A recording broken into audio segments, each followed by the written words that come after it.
Hello, and welcome to an intro to Anthro with two humans. I'm human number one, John McCray. And I'm human number two, John Lehr.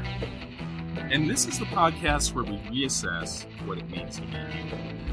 And the title of this episode is Dining Out, A Hungry Human's History of Restaurants. Fantastic. Great idea. Where did you get this one?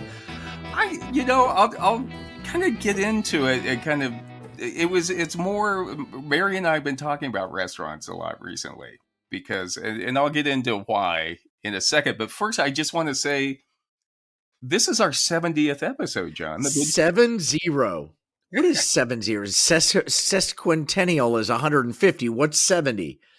Setaskinil? I don't know. I don't know what it is. I don't know what it is. But we've done it. 70. 70. Shit. So I just want to say thank you to our listeners for joining us and making this all possible. 70 shows. We couldn't have done it without you. Yeah. Your sense of humor and your curiosity. So thank you. And we couldn't have done it without me either. Yeah. You know? Don't get jealous of the listeners, John. Don't get jealous. I just think I've done a hell of a lot more than they have. Maybe not. Maybe not. Not too much more. Don't say a hell of a lot more. Maybe a little more. At some point, we need to videotape the pregame show of the two of us trying to get on. Yeah. It's actually longer than the show itself. It sure is. The two of us getting our microphones synced up and everything. Oh, my God. This is like an iceberg, you know. It's like the majority of the iceberg is below the surface. That's how this show is. You only see the tip of the iceberg. So true. But I just want to say, as soon as we're accredited, we'll be sending out all those diplomas to all the listeners. That's right. That's right. And you've got 70 hours now. That's a lot. Yeah. Is that a master's? What is that? 70 hours. That's probably more than a master's, I think, for most master's programs, I think. Okay. In the meantime, feel free to list this podcast on your resumes under the education section. Or even just share it. Just share it. Share it out there. Subscribe and like. That's what we need. Right. And also, if you ever need a job reference, feel free to put down the two humans. Yeah. We'll give you a stellar review. Absolutely. Based on your, on your class grades and whatnot. But I mean, it'll be fair. But in the end, we're glass half full people. We like to see the positive in everyone. Did you ever have to do that? That like would have a friend say, "Hey, John, I gave your name and number. Somebody's going to be calling. Pretend like you were my supervisor." I always put you down. I've had to do it a number of times, but they've never called you or anything. Did you ever have to write anything for me? I feel like I did at one point. Yeah, I think you did. I think you've had to write stuff for me.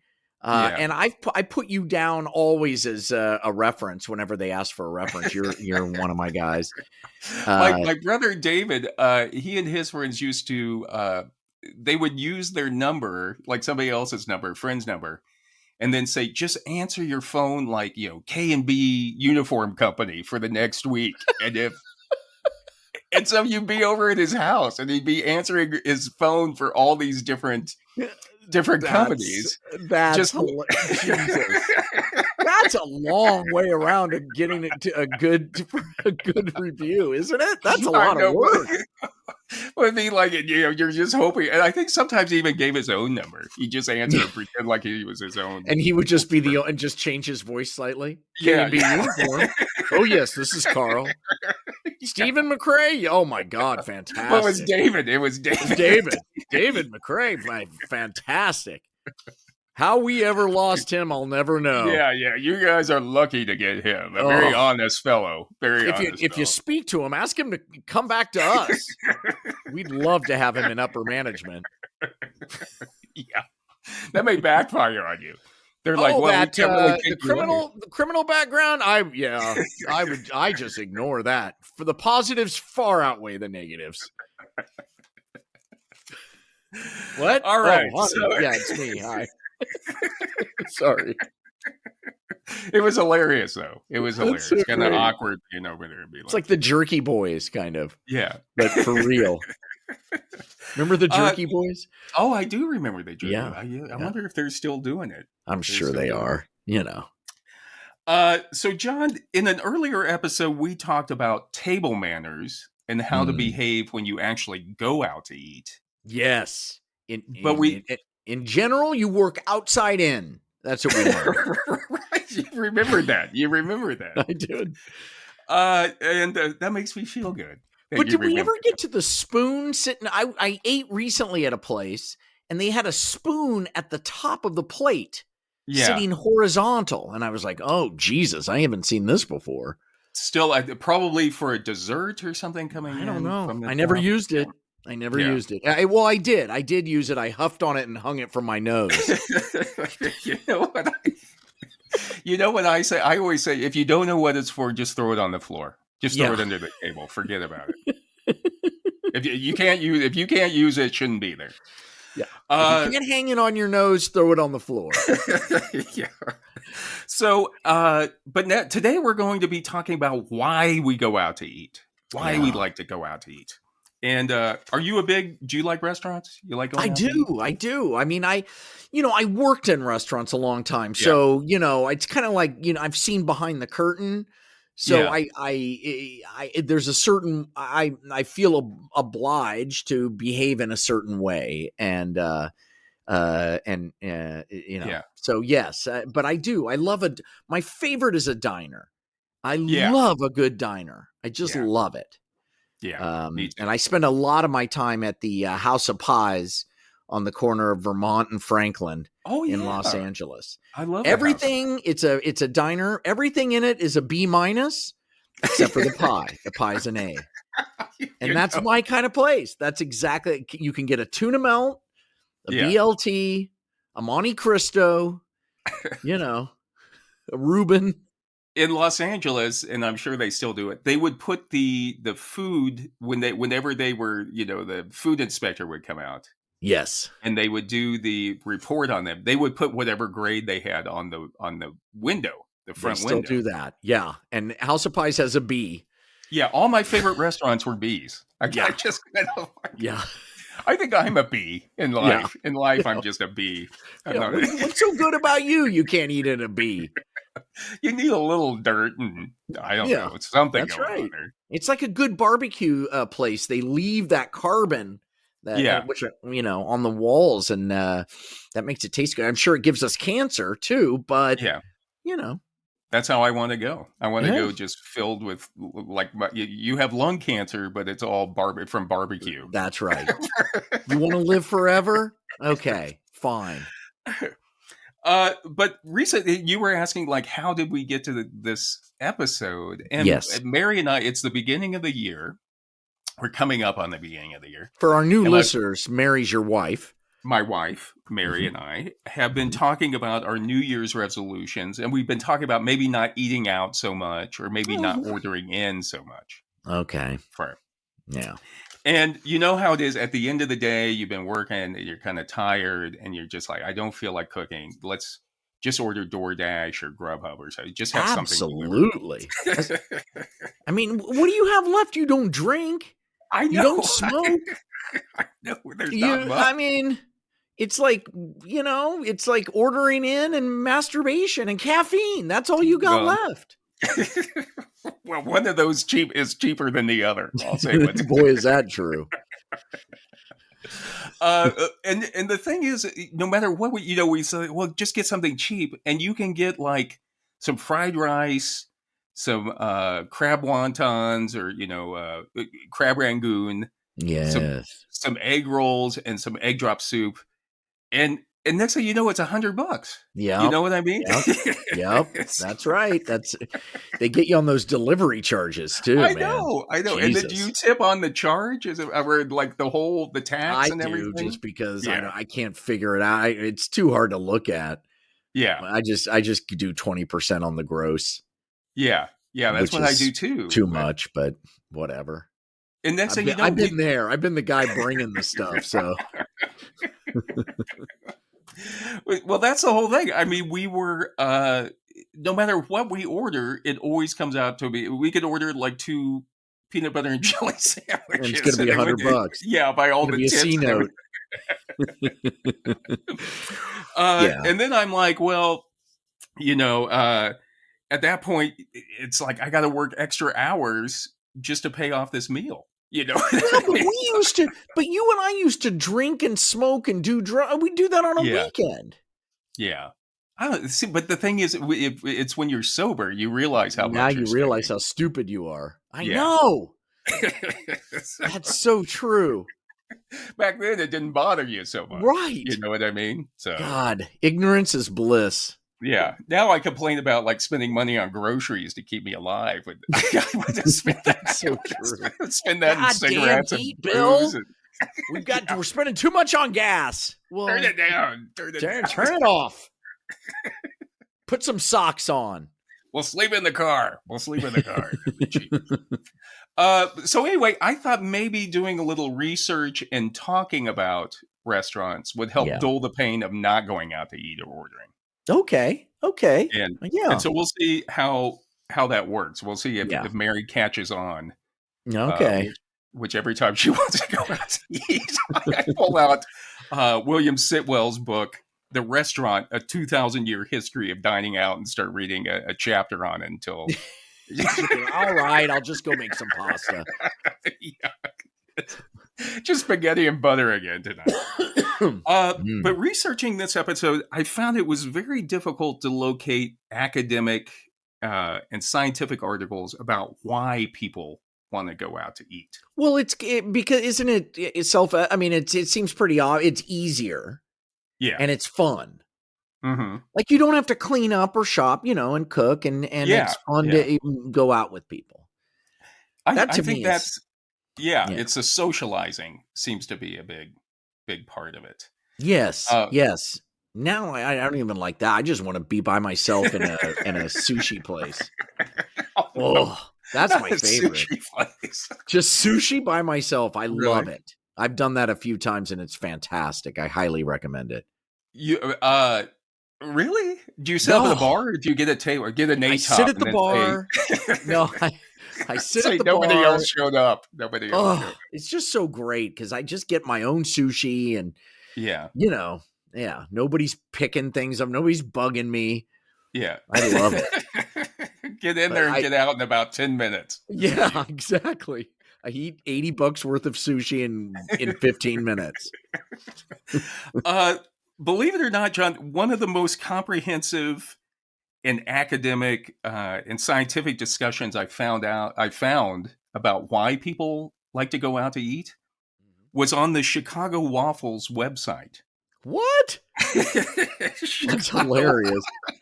Chicago Waffles is a chain of waffle houses in Chicago, obviously. Yeah, where I'm broadcasting from. I'm in Chicago right now. I know. You may have to go over there and patronize them, I think. Yeah. I'm on Irving, near Irving and Lincoln. Is there a Chicago Waffles near me?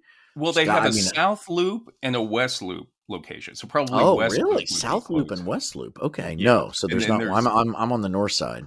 Yeah. But on their website, they have a page titled "Why Dining Out Makes People Happier."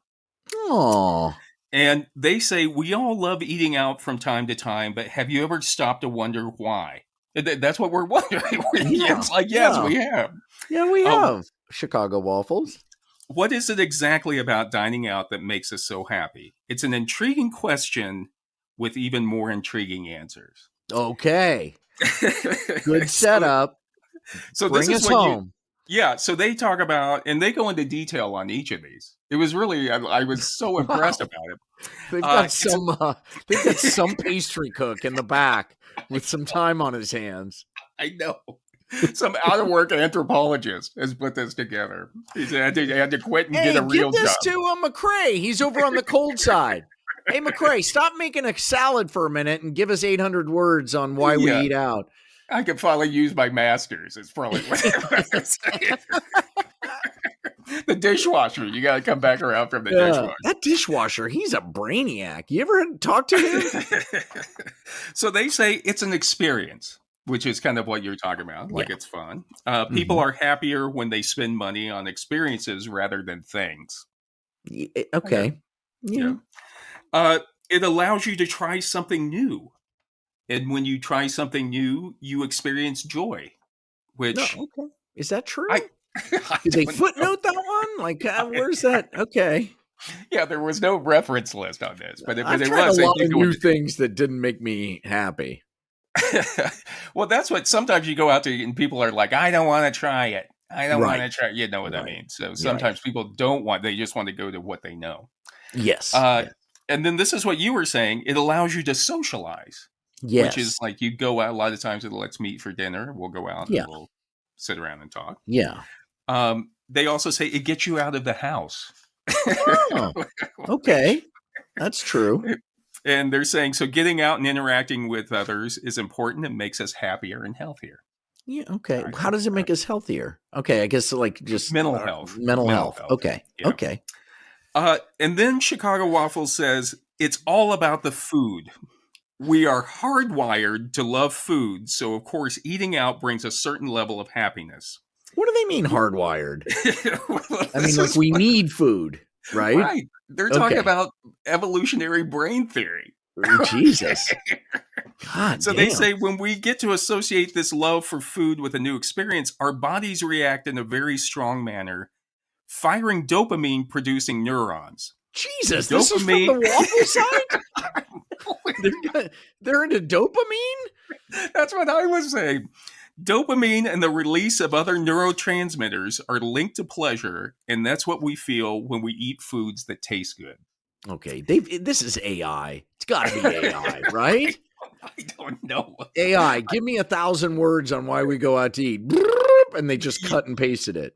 And maybe, but I'm just like, this is a Waffle House talking about neurotransmitters Jesus and Christ. evolutionary brain theory. I'm like, God. this has to be at least the like official waffle of the National Institute of Sciences or something. Well, waffles are in a grid pattern, and if you stare into that grid, everything there. That's math. That's the fabric of the universe inside that waffle. It's the X and the Y, the Y axis, the X axis.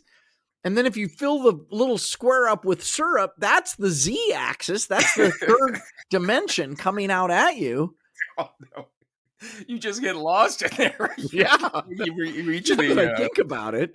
The time space continuum right there on your plate, You can plot it with fold your blueberries. waffle in half, and that's bending space. It's bending the space-time. That's amazing. You're right. Yeah. Why shouldn't the answers be in a Waffle House? I think, why not? I just want to, I have to I want to send out my thanks to Chicago Waffles for the research they put into this, because this was Thank you, Chicago Waffles. I mean, I found other ones that were journalists had done, but this was the most thorough, why we like to eat out. This is so right up your alley that you find a reference at a Chicago Waffle. I mean, this is just so perfect. It's built for you. Anyway, if I'm ever in Chicago again, I will come down and patronize Chicago Waffles for this very reason. Absolutely, and I'll be with you. I assume I'm just looking for their locations here. Well, home, Chicago Waffles. Wow. This is an upscale take on breakfast, lunch, and brunch. I know. For intellectuals. Wow. For intellectuals. They're Oak Park. They're out in Oak Park, Willowbrook. Yeah. So they're out in the suburbs. And then they have the West two in the Loop. And the South Loop. Fantastic. Yeah. Whoa. So they serve deep fried you can get deep fried shrimp with your waffles. Ooh, that sounds good. Oh boy, John! If while you're there in Chicago, feel free to take some money out of the kitty. Take some money out of the petty cash box. Well, the about cigar that box. Petty cash box, I was going to hold off on this until our business meeting, but they have a Mexican waffle. Ooh, that sounds good. It's just a picture. What's in that one? I don't know. I can't really get to it. It won't let me. Oh, they serve alcohol, daiquiris, mixed drinks. That's always good. Here's a waffle that's green. They have a green waffle. Okay. All right. Come on. We got to get back to business. But we also, I think we develop emotional attachments to certain restaurants. Um, Absolutely. Absolutely. and in the book, Iconic Restaurants of Kansas City, Andrea Broomfield says that Kansas Cityans hold cherished restaurants close to their hearts, treating them as extensions of themselves and the place they call home. They remain loyal to their favorites, often for as many generations as the restaurants remain in operation. And for those that finally do close their doors, they are mourned like family members and friends. And I So hope it's not true. just Kansas Cityans that do that. Right. It's just Everybody Kansas. does that. But Right, we're right. both Kansas Cityans, and so I just had an experience. I think I maybe mentioned it on the podcast where I took my son to Bryant's Barbecue, Right, where my right. dad had taken me, and it was just, and he loved it. And it made me Yeah, feel so good. He genuinely liked it, and not everybody likes Bryant's. It's kind of right, right. a acquired taste, and he really loved it and chowed it down, and it was just like I just felt so good. It's what Broomfield's talking about. Like it's Yeah. passed down. It's like a member Yeah. of your family that Yeah. you go visit and you pass it down to other generations. Yeah. Um, I think when I was growing up in Kansas City, the one that we always do you remember Stevenson's Apple Orchard? Yes, I sure do. And I don't even remember where it was, but it always seemed like it took a long time to get out. It Yeah. wasn't probably not that very long, Right. really. But as a kid, But it seemed like a long time. outside the city. Right, right. And you go there, and it seemed like it was an old farmhouse, and they would have apple fritters and apple pie and apple dumplings. And fried Uh, chicken. Good fried yeah, chicken, I recall. yeah, yeah.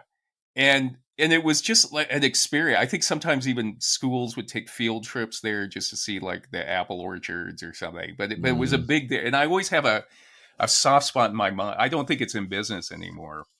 But Stevenson's Apple Orchard used to always be like that. Was like we'd get so excited the day that we were going out there. Usually when people right. were in from out of town, like Right. my grandparents or somebody, we would take out there. Yeah. And it was family style, wasn't it? So you could just eat until you blew up. Or maybe it was buffet. Anyway, I remember you could just eat as much as you wanted. Yeah, yeah. Yeah. But you get all of it. Like, give me that apple butter. Give me that. I want apple fritters. I want Uh-huh. everything. You just want it. Give me some apple cider to go with that. Yeah. And just an apple. I want to eat an apple while I'm eating the apple fritter and the applesauce. Just get a cut apple, applesauce.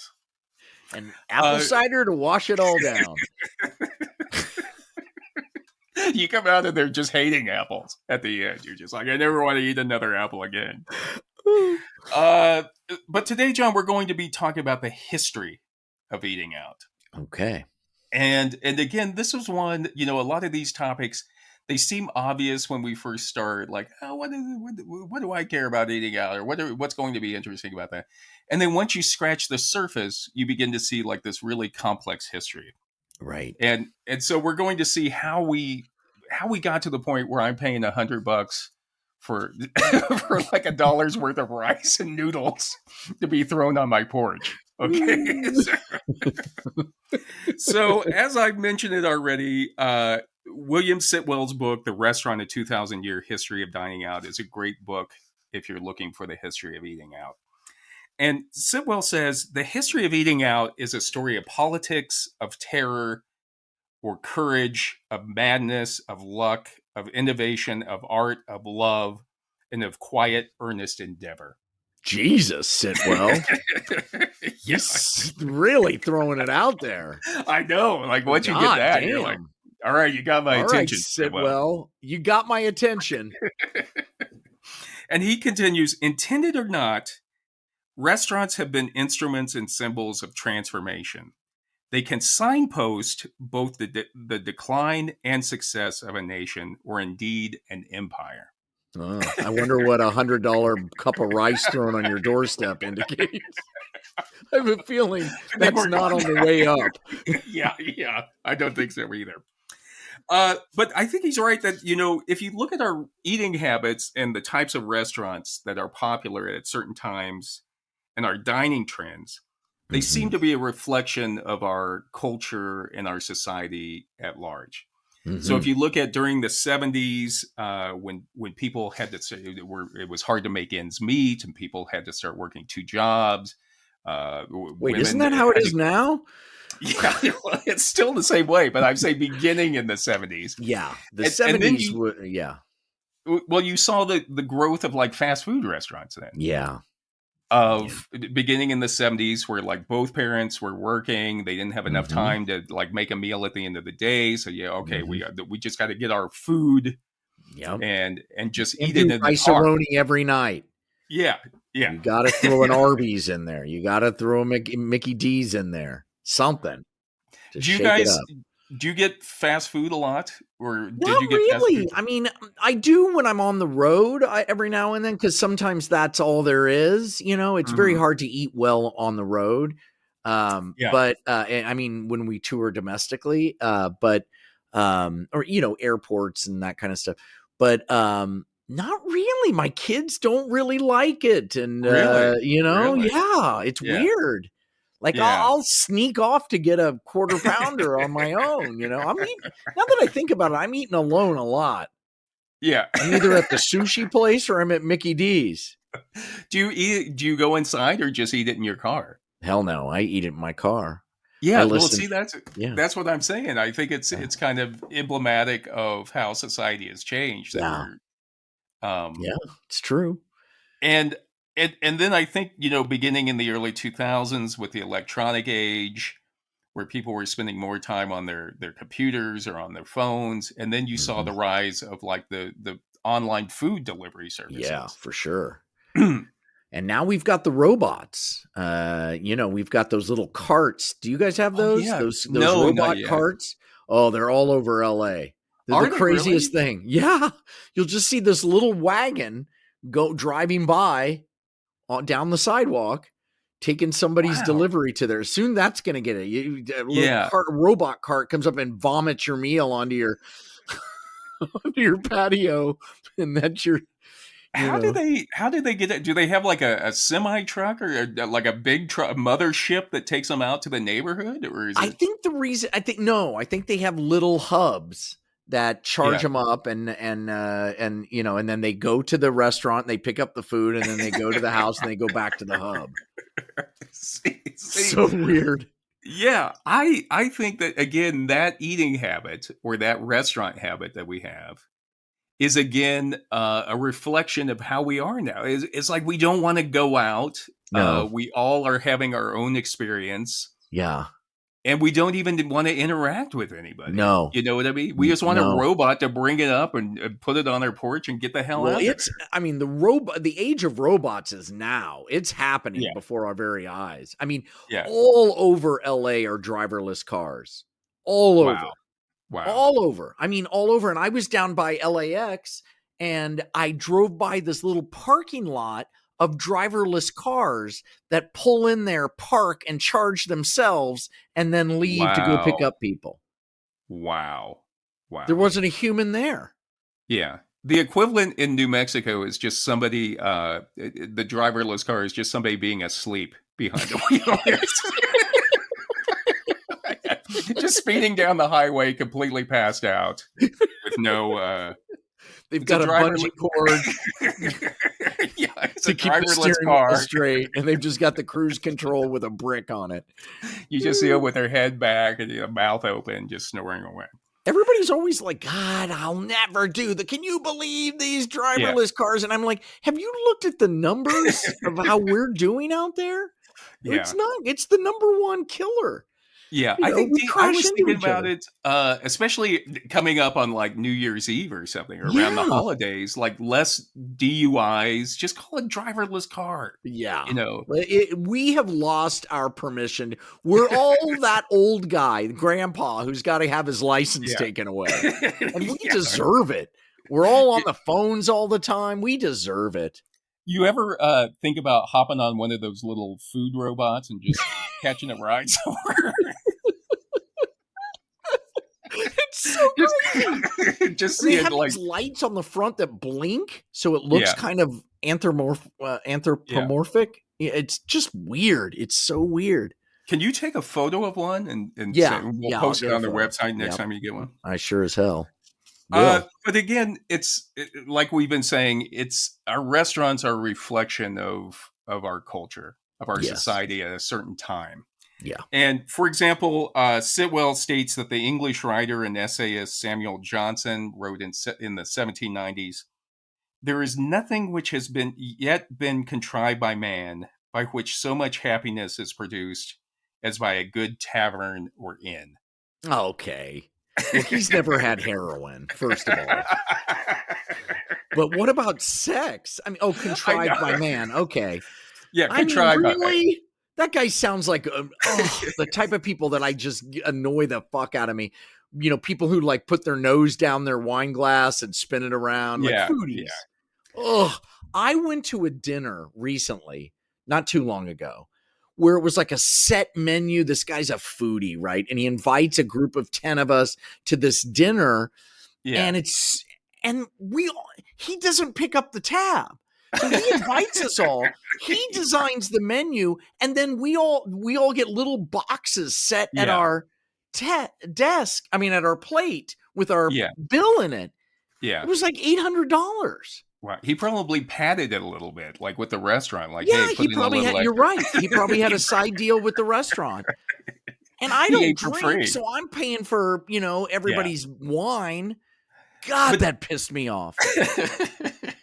but didn't you? I could see what Johnson say. Didn't you when you were drinking? Didn't you love a good bar? Like to go into a Yes. tavern and just like Yeah. smoke. You go in there with like early morning Yeah. 10 and stay in a.m. there until it's dark. You know what I mean? Until True. like the sun has come down. Yeah, it's Uh, true. I used to love it. I loved like the smoke. I loved all the Me people too. in there, I and you were love dive so bars. I love yeah, the crappier the better. yeah. Like the camaraderie of the people that were in there. You got to know the people. The bartender knew you. One of my favorite bars is was very close. It's not there anymore. Like you said, it's like a member of your family dying. Yeah, Marie's Riptide Lounge on Armitage in Chicago. Remember that place? I think that yeah. I was my loved it. favorite all-time bar. That place. It was Yeah, run by these two old ladies. yeah. Just Oh, get it was you a great liquored place. up. They didn't care. They No. just keep serving you till you Yeah, they didn't. Yeah, they were like, "You're on your own. come crawling out of there at like We got enough 4 in the morning. problems." But Sitwell also notes restaurants have become as vital to culture as museums, art, nightclubs, or beaches, and are now just as crucial as to the landscape, the people, or climate of a country. Okay, yeah, And that's true. It's so much. It's a cultural hub. A right, restaurant, Yeah. right. I think it's when you travel, like you travel a lot in Europe, don't you? Mhm. Do you remember restaurants or make a point out going to certain restaurants, or you just try to find something local? Well, Local. we'll find something and fall in love with it, Like we Yeah, found places where we're like, "Oh God, this feels so good," especially when you're away from home, you feel a little homesick. Everything's yeah, foreign, by yeah, definition. We found this place in Vienna that was just like it wasn't all that fancy. It just had Wiener Schnitzel and yeah, meat and stew. Austrian food, which isn't the yeah, best food in the world. I think even Austrians would agree. But it was just so nice and welcoming, fireplace, and it was just yeah, so yeah. yeah. And the So, owner, the owner would remembered us too. That oh, even, really? they were like, Oh, oh, the Americans are back. oh, that's great. You That's know, great. Sitwell notes that, but while restaurants are a reason to travel, they are also a reason not to.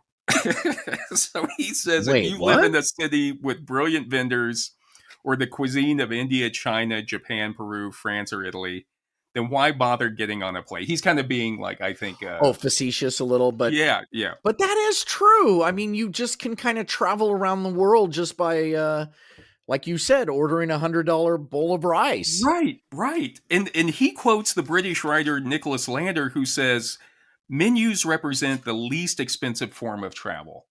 So you so you get to and that's why I mean he says it jokingly, but But I it's think it's true. true. Yeah. You get to experience all these other cultures without ever leaving your hometown. Yeah. So Yeah. So Yeah, I'll that's try that. true. I'll try that on Mary too. See, Moti Mahal is one of my favorite Indian places, and I'm very close to it. I'm one L stop away. is it still? It's still in business? I Moti don't Mahal? know. I don't know, but Yeah, I love that place. you used to go there a lot. I I remember. loved it. Yeah, that was my favorite place. Yeah, it's But Sitwell also says that just as restaurants can be symbolic of a country, so too can they be a status symbol for the diner. Meaning that when it probably like what that guy was doing when he Yeah. went out to and he had designed it, and so that was supposed to be a status symbol for him to Yes. show Oh, you guys what he clearly. knew. Yes, it was clearly about him. That there's no doubt about that. He was just like, look how smart I am. And it's sort of, he reminded me of like a bride and groom who have their wedding overseas. And they're like, Oh yeah, yeah, they see it as like, I'm giving you a vacation. And it's like, listen, yeah. I'll pay $5,000 for my own vacation. I know. Don't tell me where to go for my vacation. Yeah. This is I don't think you should do that unless you can pay for everybody to get over there on your No own. shit. Absolutely. It should be at a goddamn urban hub. Yeah. Even if you're thinking, oh, we should do it out on Long Island. No. Yeah. No. Yeah. Don't make us drive all the way out. No. Don't do it. We don't want to. I'll tell you something your friends won't tell you. We don't want to go. None of us. Thank you for that honesty, John. You need to see where everybody lives when you make out your list. See where everybody lives, and then pick out like someplace, a hub, an airline hub that's near, like in the middle of all of those. Exactly. Your weddings were very well handled. One was in Chicago, and the other was in Los Angeles. One was in Joliet. We out. The whole thing was in Joliet, and then the casino. Yeah. Because it's all about a show for me. You know what I mean? We've always designed them as shows. It's not really about the bride and groom. It's for the people who are coming. It's not for you. And that's the difference between a good wedding and a bad wedding. Yeah. How do you feel about when you're trying to decide where to meet to eat, and someone says, "Oh, I don't care. You just pick someplace." How do you feel about it? I find that nerve-wracking because without fail, they really do care where they eat. Well, it feels a little lazy. Like it's got to be some give and take. You got to find that way. Nobody's to blame. To your point, right? If they say, "Oh, you pick," then it's like if they don't like it, it's on you, and that's lazy. And right.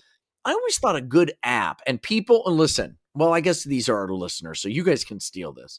But I've always needed a triangulation map where you put in your location, your friend's location, and then good restaurants in between the two of you. Right. Like in LA, that's particularly important because of traffic. Yeah. You could both put in the type of food you like as well. Yes. And just even narrow it out and triangulate. Well, this one's a 9-minute drive for you. It's an 18-minute drive for me, but that would be good. I'd like that. That's a great. Mm-hmm. Don't give that one away. Well, it's too late. I mean, I guess I could go back and edit it out, but just music. There'll be music for over us. You know what a great app idea would be? Yeah. Then we come back in. Oh, that'd be great. We'll make a fortune. So anyway, John, how did we get here? And we're going to look at how our restaurants have evolved through time. And Sitwell says that in ancient Rome, there were hotels, coaching inns, bars, restaurants, and brothels. And he says that in Pompeii, archaeologists have found the remains of 160 bars and restaurants. Wow. Yeah. Wow. But the ancient Romans and Greeks had a different concept of hospitality than we do. Uh-oh. And Sitwell notes that the word hospitality actually comes from the Roman word hospes, Hospes, which describes a Roman who is connected to a fellow Roman by ties of hospitality. Oh boy. The word Where is this going? Next thing I know, I'm like waking up and it's at my host's bed and I don't even remember anything. Yep. The word was both legal and sacred. It was stronger than blood. And even the god Jupiter watched over the law of hospitality. Okay. Yeah. So like if you fed somebody and welcomed them into your home, that was a big fucking deal. Right. Yeah. Right. And they had the obligation. That was a bond that was formed between you. And they had to reciprocate that. Yeah. And so in the article, The Moral Basis of Hospitium Privatum, Oscar Nijbeken says that the practice of guest friendship, hospitium, was one of the more estimable virtues of both the Greeks and Romans. Hospitium signified the simple but sacred duty of every man to welcome and protect any stranger who might come to his house. Yeah. And Nijbeken even says, in ancient Greece, a stranger was almost always welcomed immediately upon arrival. To delay the welcome was a disgrace to the host. The guest was not even asked any questions regarding his identity or his mission. What? Until the host had provided for his physical needs and comfort. So they would already be in your house like unpacked. Having sex with your wife, and then you go, so who are you? Yeah. No, isn't that crazy? Whoa, Jesus. That's intense. Yeah. I mean, it seems like you would ask, like, I'm all for it, like being hospitable, but it seems like you would ask that before you let them in. Yeah. You know, like, I'm hospitable as hell, but I need to see your ID and run a quick background check. Like who do you know? Yeah, wait. How do you know my name first? Yeah, like who told you to come here? You know, okay, come on now. But again, it's like for a lot of the ancient Romans and Greeks, if you were well connected, you had been hospitable to other people. You really didn't need a restaurant. You know what I mean? You could just. That's what I was thinking. This is like, it's almost like for travel. It's so important. We can stay, we can have dinner at such and such's place out in the middle of fucking nowhere on our way to Paris or whatever. Right. Yeah, Exactly. You needed those. They were like rest stops that you had personal connections to. Right. But if those people showed up at your place, you better let them in. Yeah. To do the same thing. You know, it wasn't just one way. You used to have a lot of people staying at your place in LA, if I remember correctly. Yeah. Yeah, we still do. It's a very open house. We're that house. And it's not me. It's my wife Jennifer. She's the one who did it, because I'm not like, I don't know. I mean, we always had people there, but it's still to this day, like Hudson's band was just the entire. I'll wake up in the morning and there'll be like eight musicians sleeping all over my house, and I'm not kidding. I'm not. 8 is the number, or 10. And my daughter would bring home all of. Our house was always the place where you could be, where everybody could come. Yeah. My favorite experience with that at your place is I was up in at your house, like working on my computer one time, and a woman came in and like, "Hey, what are you working on?" And I mentioned what I was working on. She kind of looked over my shoulders, like, "Oh, okay, all right." And then she walked off, and after she went, I was like, "That was Bianca Jagger." That is true. Bianca Jagger lived at our house for like 6 months. Like 6 months. And I had to kick her out. No. Because she had all this essential oil stuff. And when Jennifer got pregnant, Jennifer was like, I can't. Yeah. And so Bianca and I had to have a talk. Oh no! Did she reciprocate? Did you like ever go to New York and like show up? Never did. We never got our side of it. But just having people freak out like you, going, "Hey, wait, was Bianca Jagger in your kitchen in a robe making scrambled eggs?" You're like, "Yeah." It was just the strangest thing. It really was. In the Ottoman Empire, one of the ways you could eat out back in the old days was just to hang out around the Sultan's palace around meal times. Really? And what the Sultan would do, it was kind of a symbol of his generosity and his magnificence, that like they would bring out extra food to the people living around the palace. Wow. So he would have really like fine dining, but then his cooks would bring out like, "Hey, here's some, some sandwiches for you guys." Yeah. And in England, Sitwell says, before 1400, dining out was simply not a thing. It did not exist. Yeah. And that's because Londoners ate all their meals in their houses with families or friends. Yeah. And also what you would also do at that time would be you could go to religious institutes or like monasteries and stuff, and they would also offer food to travelers at that time.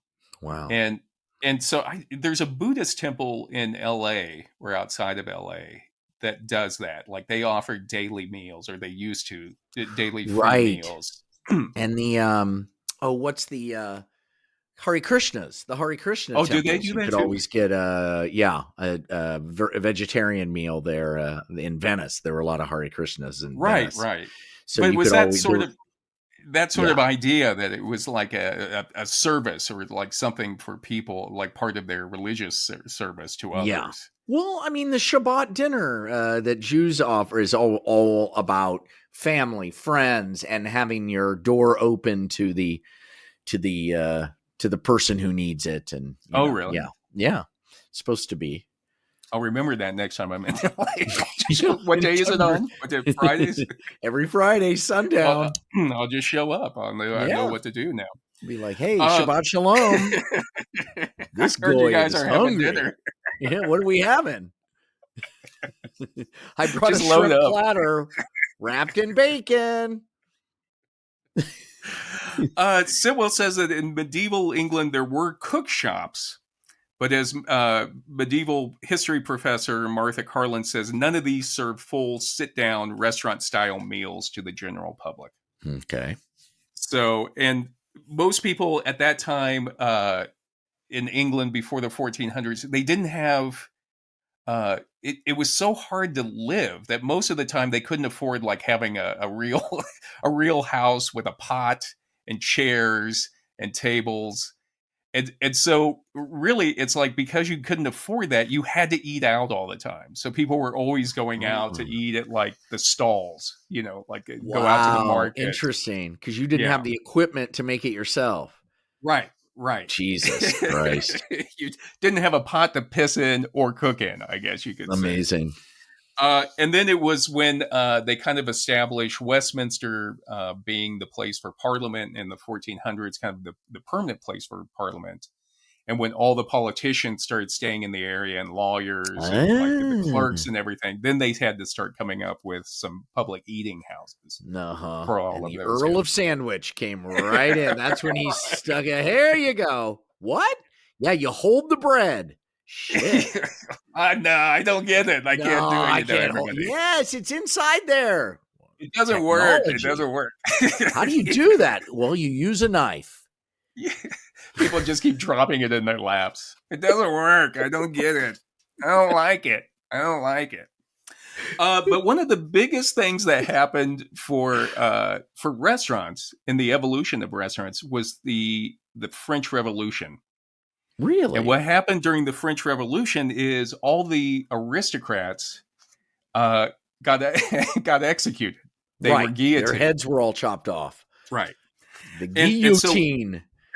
Right. Which is a good lesson to you 1%ers out there. No.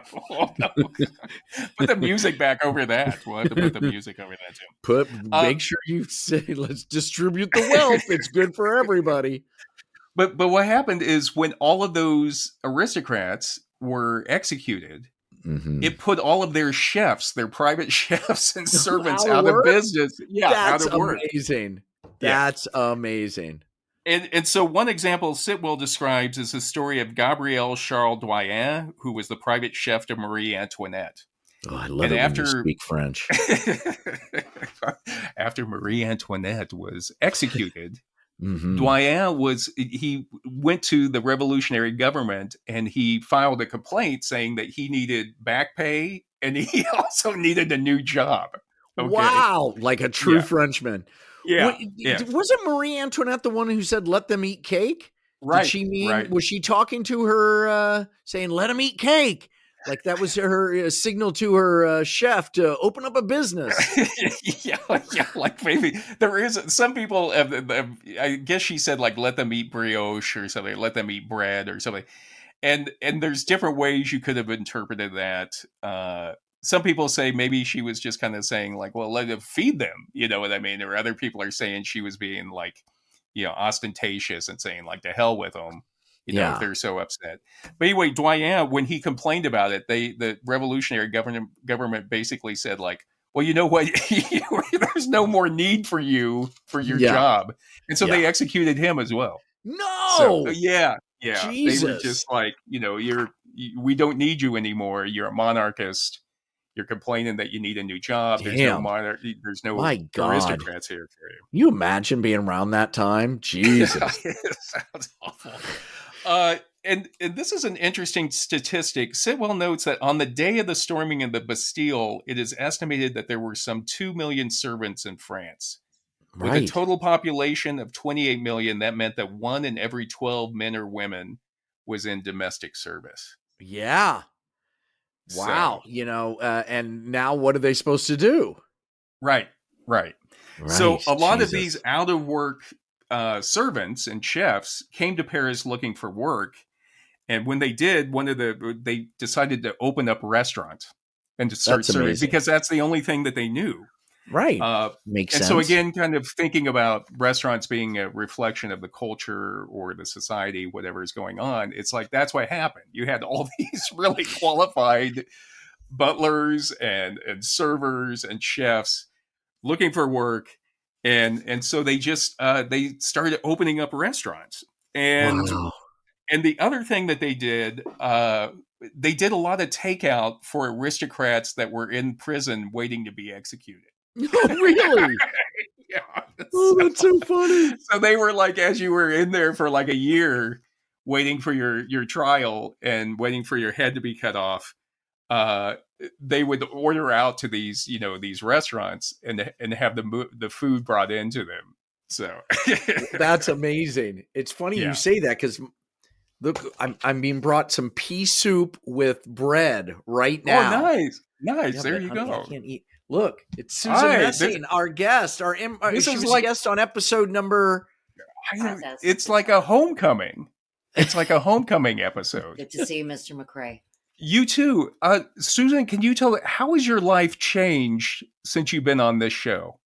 I am stopped by every podcast fan within a neighborhood or two, at least. I mean, people come up to me. They're like, I heard your voice and even seen your face. And I was like, which one? Like where? Like at the Annoyance or something? No. Intro to Anthro. Yeah. Intro to Anthro with two humans. Well, happy holidays to you. You too. Thank you for being on our show. It was one of my favorite episodes. And hopefully we'll see you in person. Yes, we hopefully will. We'll see you in person sometime. Yes, please. So. Yes. 2025. All right. Happy holidays. There you go. Susan Messing. Master improviser. Our only guest so far. the best guest we've ever had on this show. Without a doubt. So just to give you an idea of the growth of restaurants, Sitwell notes that in 1789, there were about 50 restaurants in Paris. Okay. And 10 years later, there were 500. Wow. Yeah. So all of these guys. The French Revolution was the best thing that ever happened to restaurant. Without that, we wouldn't have restaurants. It in a way, it did lead to us having our sit-down restaurants as we know them today. And now French restaurants are the gold standard. Right. And then in the 1820s, when the aristocrats had returned to Paris, restaurants were then fashionable. And Sitwell says many restaurants took inspiration from Marie-Antoine Carême, who was a cook in the private sector. And Carême is kind of like a famous innovator for cuisine. And one of the things that Sitwell notes is that Carême made a distinction between like home cooking and professional cooking. Okay. And so one of the things that Carême is noted for, he not only codified French cuisine, he also, the things that we probably know him for is he's the guy that came up with the really tall hat, the chef's hat, the toque. Yeah. What did it do? What purpose does it serve? I don't know. I knew you were going to ask that, but I didn't. I mean, I've always wondered that. Like, it had to come from something, but I guess it was just like a bishop. Like, I'm the bishop of cooking. Like, what? Yeah, maybe like the stand out in the kitchen. Like, who's in charge? Here's one odd thing about that hat. It looks remarkably similar to those little white booties they put on chicken legs or turkey legs when the French. Yeah. Is there some connection? I've always wondered. I don't know. I'll have to research that some more. I had a feeling you would ask about that. Really? Yeah, I should just trust my instinct. But when I would dig a little deeper, he also popularized the double-breasted white jacket for chefs. Yeah. Oh, I wore one of those. Did you? Yeah, when I cooked at JB Winberry's in Chicago. Circa 1989, 90. That's hilarious. During the hottest summer ever recorded in Chicago. Oh. Well, you were my roommate, along with a rabbit and a woman and her child. Yeah, it was awful. And just my girlfriend. Come home from work sweaty, sit in your underwear and be covered in rabbit fur. Tough times. He also popularized bringing food out in a succession of courses, which was called service à la Russe, or Russian service, rather than the old French service used to be you bring everything out at once and just pile it on the table. Really? Okay. Yeah. So family style, it comes from the French really. Style. Yeah. And the appetite, the courses comes from the Russians? Yeah, it's called, I don't know if it was actually Russians doing it, but it was called service à la Russe, or Russian That means service. Rush. Hurry up. Get the next course out there done with the appetizer. Yeah. But go. Oh, God. He believed in the simplicity of the meal, no matter how difficult it was, to prepare it. But his whole thing was order and taste. And Karim said that a well-displayed meal is enhanced 100% in my eyes. And so that's why the courses were more like to kind of build up the drama of the actual meal when it was being Now presented. We're getting into foodie land where I'm like, okay. It's like, okay, yes, I get it. Yeah. Well, you'll find this interesting. Karim died in 1834 from lung disease at age 50, just from all the unventilated kitchens he worked in. Oh my, yes, of course. That makes total sense. Yeah. That's like artists dying of the, having the chemicals in the paints or whatever. Right. God. Anyway, but Sitwell says Karim was probably the first modern day celebrity chef. Like, everybody knew him and he really influenced everything. And now we've got Guy, what's his face with the beard. That guy puts his name on anything. I was in an airport where you buy like the little crap, and it's like Guy. I forgot what's his last name. The Fieri or something. Guy, and it's like him and his beard hawking like airport food, not even hot food. Like where you buy. Guys, speaking of oyster robots, crackers. Have you seen the robots wheelchairs? No. Now they have wheelchair robots. So you'll hear this chiming, and you'll look behind you, and there'll be an old person in a wheelchair with nobody pushing them. Really? Yes. Really? It's the craziest thing. God. You could just, they should have a robot just come to you, like, Grandpa needs to go somewhere. Just come to your house. You just sit in your chair. The robot comes pick you up from your house. It drives you out to the airport, loads you onto a wheelchair, and just takes you immediately to the plane. We are literally 5 minutes away from that. Like, we really are. Yeah, I believe it. We have an episode coming up on the singularity. Yes. Is that our next episode? No, we have our next one is on pottery, just to give you guys a little teasery. Yeah, because I was thinking it might be good to mention our next episode so that people have any questions about it or any things that might fuel you might be interesting.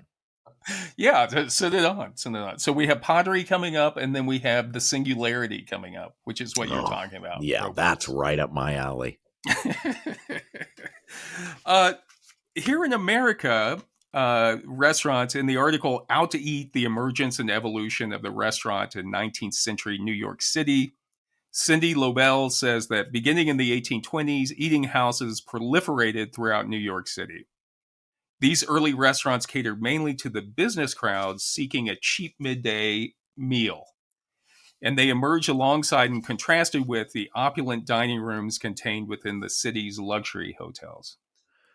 Wait, you couldn't bring your lunchbox? I mean, well, you could, but the thing is, the reason they proliferated is as New York City grew, people started to be farther away from downtown where they lived, and so it was harder for them to get away. Well, they used to go home for lunch. A lot of people would go home for lunch and have that big midday meal at home, and then come back to work. Right. But as New York City grew, then they started to need, we have to stay downtown. Right. We can't go home anymore. Right. And so that's where you had the growth of like restaurants serving like midday meals downtown in New York City. Wow. It's some of the other places that you had in New York at the time were oyster cellars and saloons, ice cream parlors and ladies' restaurants. Fine dining establishments modeled on the Parisian example, which we've talked about, grog shops, and cheap and nasty eating houses. Ooh, that sounds good. Cheap and nasty eating establishments, eating houses. Right. So what happened is, it's most people in New York at that time, because New York really grew. In 1835, New York's population was 270,000 people. And by 1860, it was 800,000. Wow. In 20 years. Yeah. And so, but what Lobel says is that the housing stock didn't keep up with it. Right. So most of or almost everybody that lived in New York, or a large part of them, were renters, boarders, or hotel dwellers.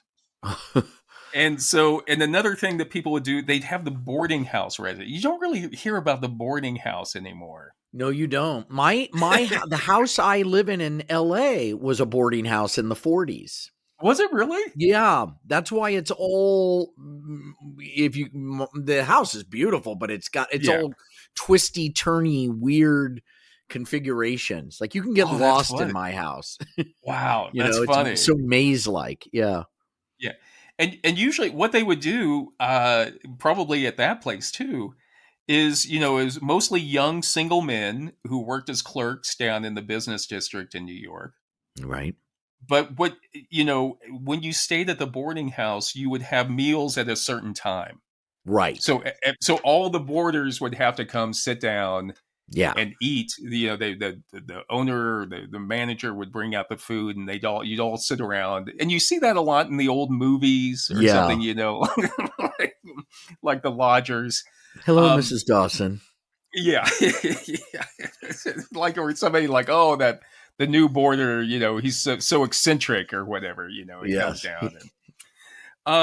But the thing is, when New York got big and people started to having to commute longer, then they couldn't go home to that boarding house anymore. And so they would just stay down and have their meals downtown. And that also helped the business district grow, or commerce grow. Right. Because then people had to work longer. Right. Because they couldn't take off for these long lunches to go home. You know what I mean? Yeah. But some of the, another thing that happened is when tourists and travelers came to New York, a lot of them were used to the European style of eating, which was you could have a separate restaurant that would order you would just order whatever you want, instead of having to take whatever somebody brought out to the table. Yes. You know what I mean? Yeah. And so the restaurant, what was great about the restaurant, or what people liked about it, is that, first of all, you could go in at any time. You didn't have to, it was open from certain hours to certain hours. Right. And you could order whatever you preferred off the menu and have it brought out to you rather than just like, I got to be there right at 6 p.m. to get like Mrs. O'Leary bring out the, Yeah, it was like it was just as revolutionary as ordering food, having food delivered to you is now. That you can order from any restaurant. The menu's just gotten bigger, a lot bigger. Yeah. And so what usually hotels, they called with the idea of having, you have to be there at a certain time at the hotel and everyone served at once, was called the American plan. And being able to order separately a la carte whatever you want was called the European plan. And just as it was around, people began to prefer the European plan. You know what I mean? They yeah. Why am I paying for Brussels sprouts when I don't like them? I know. Although I do like Brussels sprouts. Me too. I do. Yeah. If you put a little balsamic vinegar on. Oh, now you're talking. Crispy baked. Yeah. Ooh, it kind of crunchy on the outside. Yeah, a little olive oil on top. Damn right. So one of the types of restaurants that were popular in the business district in New York were the short order houses that were called 6-penny eating houses. Okay, this is where I would be. I can tell already. This is my kind of place. Because everything costs 6 pence. Okay, so you pay your 6 meals. And what you would do, it was usually a large rectangular room with tables and, just tables for 4 set up in aisles of these tables. And the waiters who were usually, and this is all Lobel saying this, waiters who were usually of Irish descent or African Americans were stationed along the aisle. And so there wasn't a menu. You would just come in and sit down, and either there'd be a chalkboard that said what they were serving, or the waiter would come over and just tell you what they were serving. You would order it, and then the waiter would yell it out to a runner who would run and get your food and then bring it out to you. And you would just sit there, and they said it was always quiet except for the waiters and the runners. You're right. And because everybody else didn't talk. You just wanted to eat your meal and get back to work. Would you take a pill? If they had a pill that served as a meal, would you do that? I think I would, because I'm not really I'm into the cultural part of food. You know what I mean? I like going to an Indian restaurant because I like seeing like the Indian spices or the Indian or like whatever, wherever I'm at. I like the cultural aspect of the meal more than the actual food. If it's an event or something like that, then yes. But if I'm just eating, I'd take the pill. Why not? Yeah. I got stuff to do. I mean, not that much, but I feel like half a pill. You take half a pill. One of the first fine dining restaurants was Delmonico's in New York. And it started out as a pastry shop run by the Delmonico brothers, Peter and John, in 1827. And then in 1830, they heard about what was going on in Paris with like the actual restaurants where you have good service and, it's like an elegant surroundings. And then they turned their pastry shop into Delmonico's, which became like the first like real status restaurant. Like you wanted to be seen at Delmonico's. And then also for a cheap meal, there were the oyster cellars. Yum. And cellars meaning Cellars, which leads me to believe they were down underground. Yeah. There's a great place called the Half Shell, really close to me on Diversey. You know that place. I know, soft shell crab. Down in the basement, and they sell oysters and crab legs and beer, and that's it. That place is great.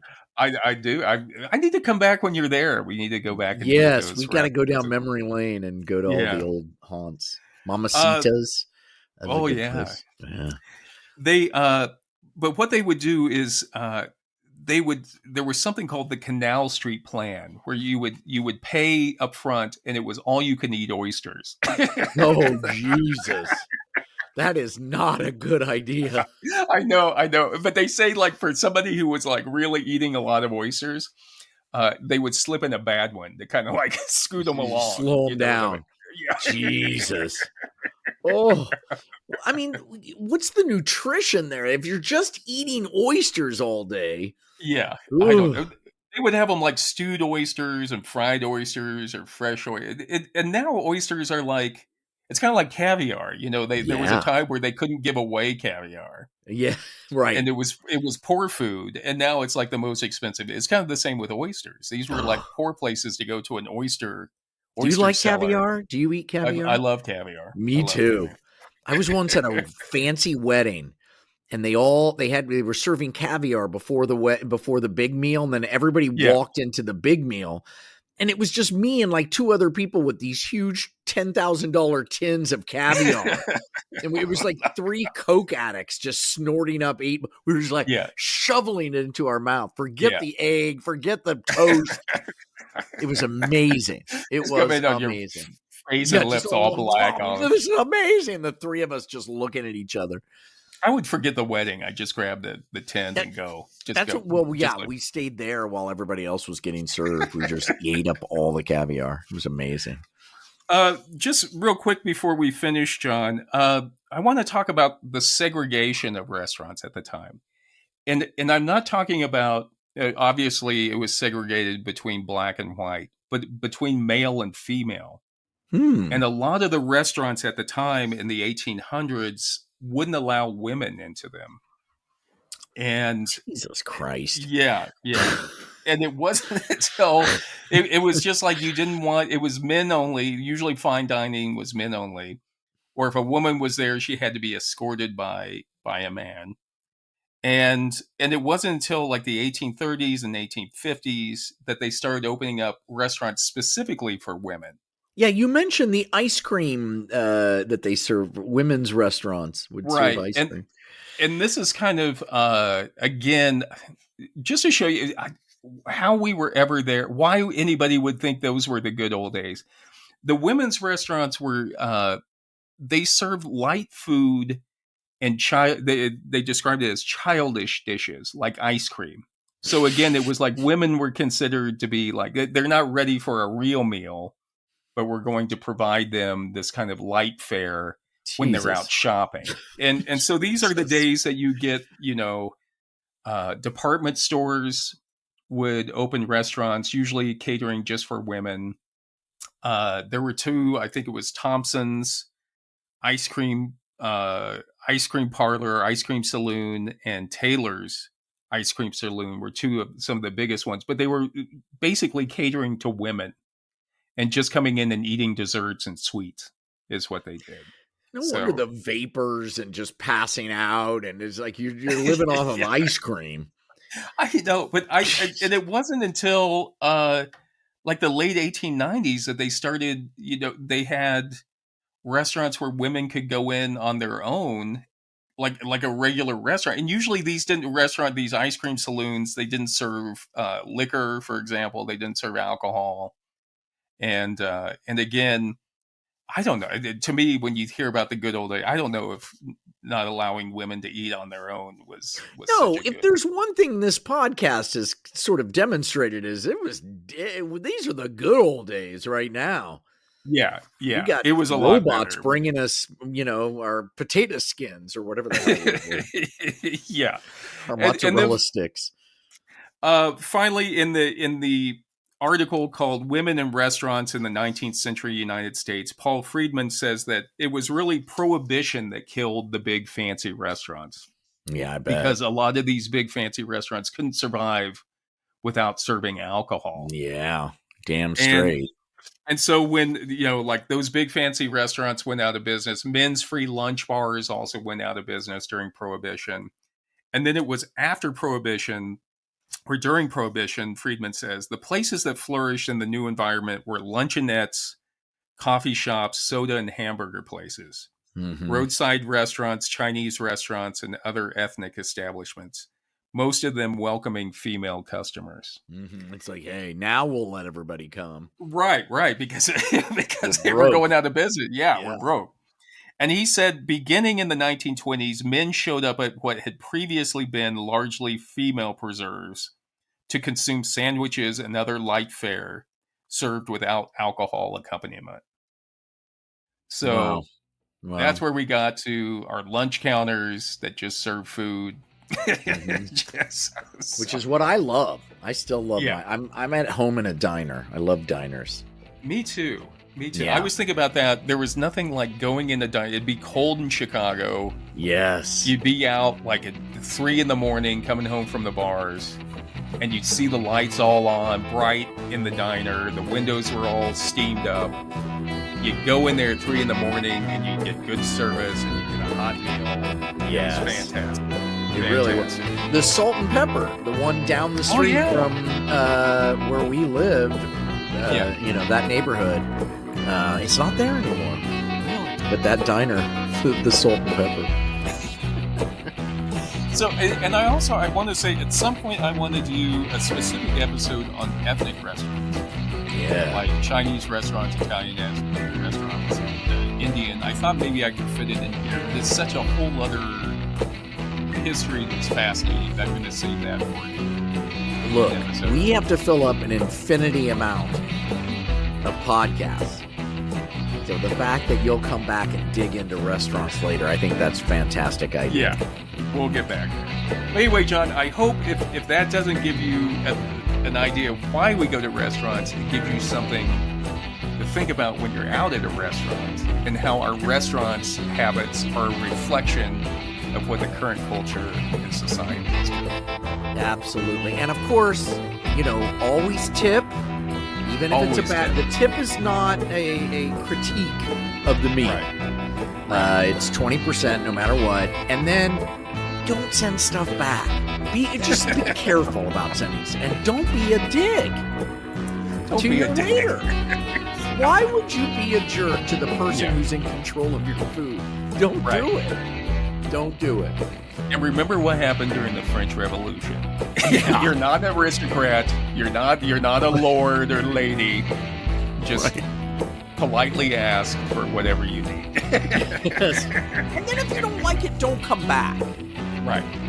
But in the oh my God, what people would do, the assholes, and I would just see what would happen behind the scenes. You don't want to know.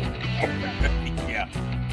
I know that it's the entitlement of the whole thing too. It's like, wait a second, you don't have to be here. No one's holding you here. You can leave. You can get up and leave. The world would be a better place if everybody had to work at a restaurant for 6 months. I mean, it absolutely would. Forget the draft for 2 years. Forget military service. You have to go work in a restaurant for six months. That's how we're going to create brotherhood and sisterhood in this world. So, well, this is on that note. This is Human Number 2 signing off, and this is Human Number 1. Thank you for listening, everybody, and congratulations on episode 70. We love you guys. We appreciate you. That would be audience applause if I had it. Sorry. That's our response for everything. If you found this podcast interesting, don't forget to tell a friend about it. And don't forget to check us out on Facebook and Instagram. Also, be sure to check out Watson & Company Socks, Puppies Not Piranhas on Etsy, and the Two Humans Cave Shop on Cafe Press. John, next time I see you, dinner's on me. You guys, we love you. We'll see you. Love Thanks, ya. everybody. Bye.